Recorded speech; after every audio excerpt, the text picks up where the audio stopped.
Kalyan కథానాయకుడుగా Harihara Veeramallu cinema రూపొందుతుంది. Chris దర్శకత్వంలో చాలా వరకు చిత్రీకరణ జరుపుకున్న ఈ సినిమా కొన్ని కారణాల వలన చాలా కాలం క్రితమే ఆగిపోయింది.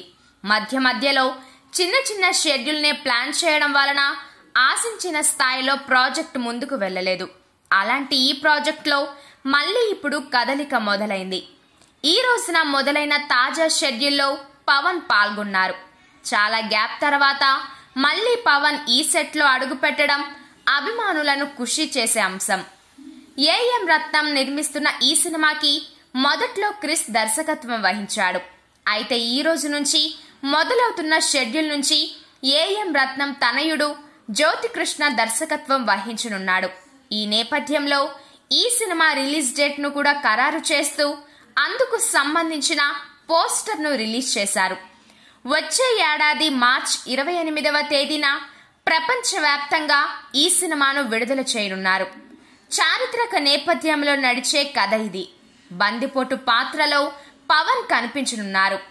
ఆయన సరసన నాయికగా ఈ సినిమాలో నిధి అగర్వాల్ అలరించనుంది. అర్జున్ రాంపాల్, జాక్వెలిన్ ఫెర్నాండెజ్, ఆదిత్య మీనన్ ముఖ్యమైన పాత్రలలో కనిపించనున్నారు. కీరవాణి సంగీతం ఈ సినిమాకి హైలైట్ గా నిలవనుంది. చూడాలి మరి ఈ సినిమా ఏ స్థాయిలో సంచలనం సృష్టిస్తుందో.